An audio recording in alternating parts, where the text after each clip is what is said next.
Hey ladies, welcome back to my channel. I know I've been gone, but y'all look. Yes, I am pregnant. It is the girl. She gonna be braiding her ass off. Anyway, in this video, I'm gonna teach y'all how to do parting for knotless braids. So my client here today has a lot of hair. Whew, she has a lot of hair. And she's getting the number 30 and she wants most of her hair tucked. So we're going to achieve this style, butt length, knotless braids, SMedium, tucking, but definitely in this video I'm going over the parting. So if you guys haven't noticed, I have gone over this part a million times. That first row always gets to me. Between the first row and that middle part, I always take my time because it's the hardest for some reason. But yes, I went over this part a million times and finally got what I wanted for that first row and starting to section off how many braids I'm going to have at the base. Depending on the size of knotless braids that you're doing depends on how many squares you have on that first row. Typically, SMediums are between small and medium, so I'll usually have about 4 to 5 boxes on that first row. I do get asked a lot how many strands of hair I add to each braid. It all depends on how much hair that you section off on your rack. Sometimes people section off really small pieces and add 6, strands of braiding hair to each braid versus you adding a thicker strand and you're only adding 3 to 4, if that makes sense. Now, since I'm done parting this first row, I'm going to go ahead and speed up the video just to finish off the first row and go on to section the second row.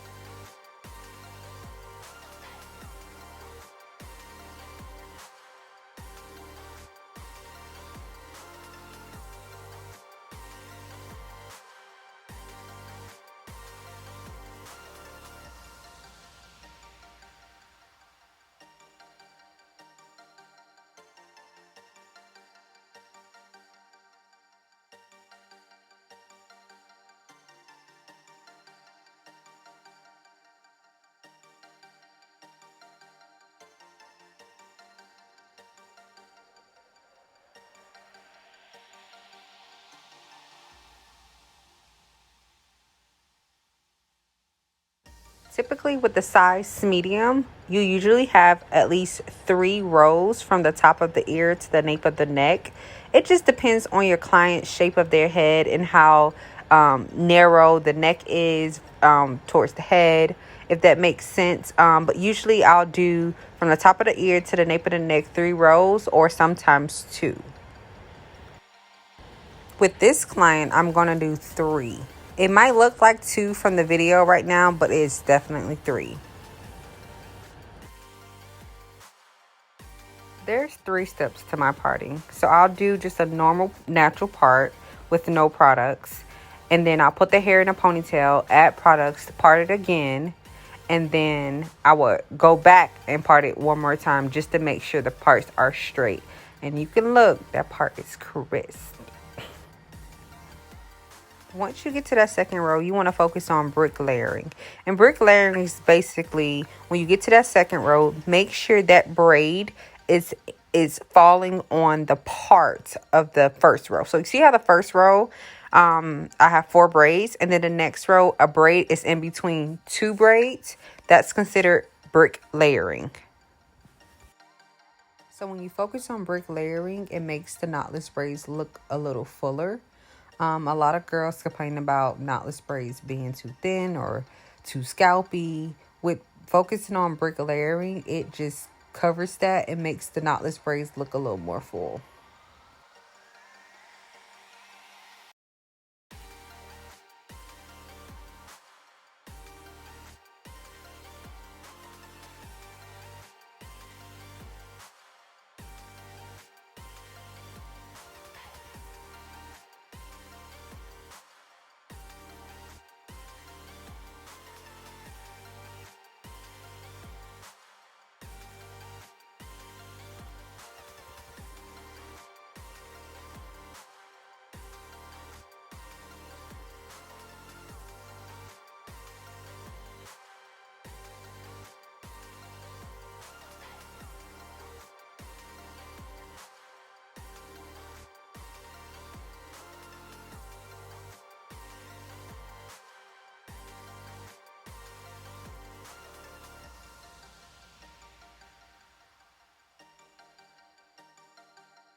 For example, you see how the second row falls in between the first row?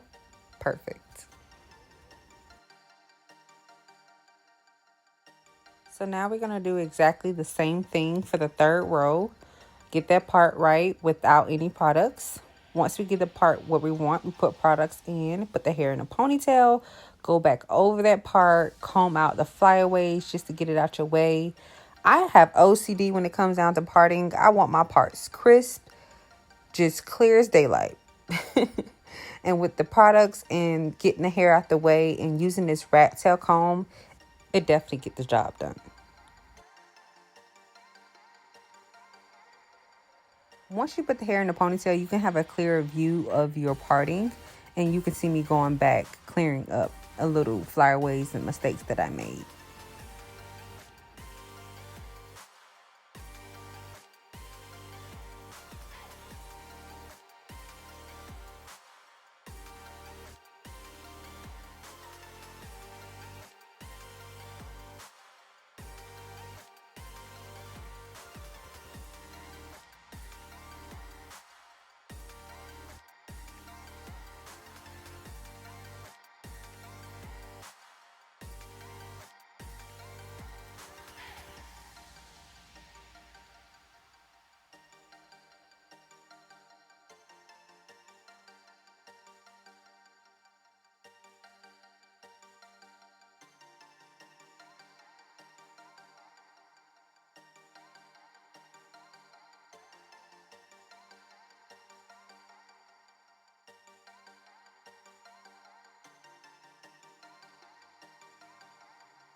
Starting the row above the ear, you're going to notice that I lift the hair up and down. The only reason that I do that is just to have a clear view of the thickness of that row. You don't want to have a thicker row than normal of what you're doing. I am doing SMedium, so I'm trying to keep all my rows as the same thickness. And just parting on top and not viewing the whole row up and down just messes things up. So you want to have a clear angle and a clear view of what you're doing and how thick your section it is. This can be a big deal when it comes down to parting, because if you're just parting from the top and not looking clear view of top to bottom, your sections can be completely off. And that's where a lot of people mess up at.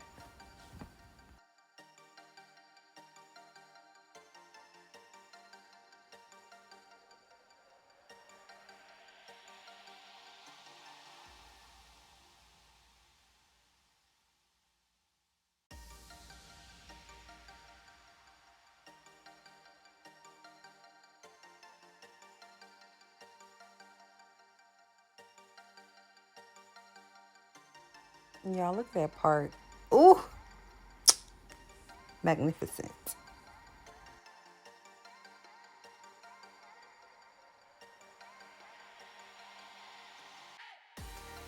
So each row, you're going to repeat the same process. Make sure when you're sectioning your boxes, you are brick layering.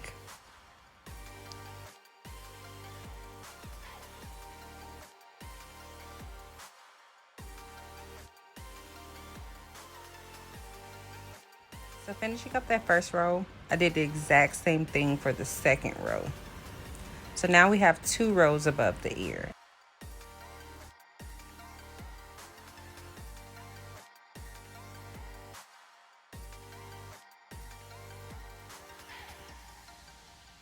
My baby is in Europe and he called me. Trying to get that phone out the way. So this top part can be a little tricky if you don't know what to do. So she has a lot of hair. She said that she wanted a middle part. So we're going to continue to do what we were doing, but we're going to section off the front of that ponytail and section it into 2. So once we section into two, we're going to continue to do that back section exactly how we've been parting the whole entire head.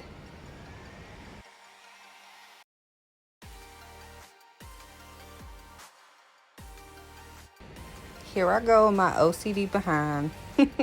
Make sure that part is perfect.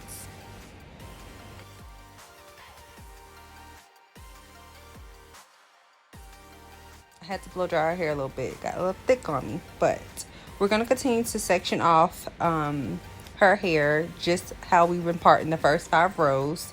Going across.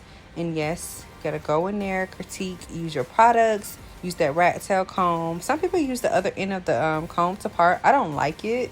I like to use my rat tail. It just glides more and gets that part really crisp.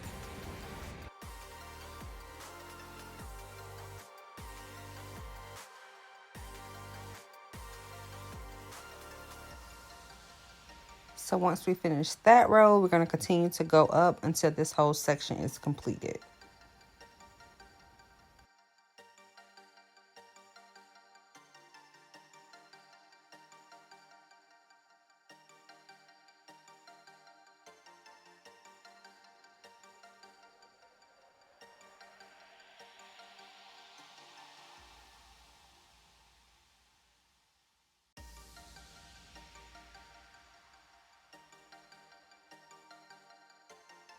Now, sometimes I will use the other end of the stick, especially if you got a lot of hair, just as a start, but I end up finishing up with the rat tail comb.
So this video is not focused on tucking, but in this braid, I'm just going to give you a glimpse of how I tuck the hair. Now, as you can see, my client has a lot of hair. A lot of hair, and it's long too. So when it comes down to tucking, you want to make sure that that color hair, that 30, is sitting on top of her black hair. And you want to make sure that you are pulling her black hair towards the back of that 30. That's how you achieve the tucking method. If you want me to go in depth on this method, just let me know in the comments below and I'll upload a video. But it is not simple. It took me a long time to learn. It took me a long time to, get the technique down and be consistent and fast with it.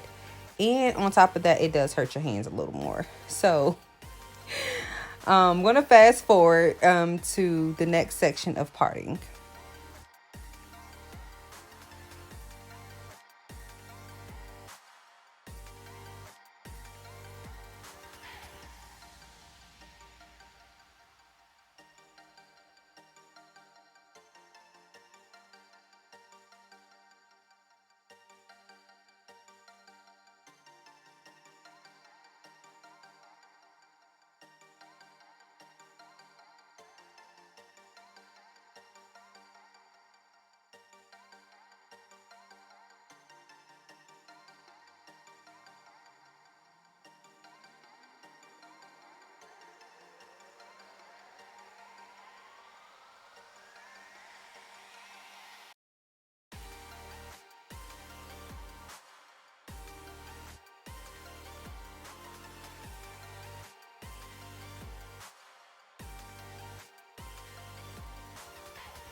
Beauties, please don't hate me, but my camera did die. But I did get my phone out to show you how I sectioned off the last 2 rows at the top. And it's just the same. So now I'm going to start focusing on her middle part. Yes, I ran that rat tail comb through at least 50 times. So in order to achieve that perfect middle part, you have to angle that rat tail with the point of her nose. Sometimes my clients have widow's peaks and it's off center, but just try to focus on the middle of the nose. Look at that part, y'all. Whoo! Amazing.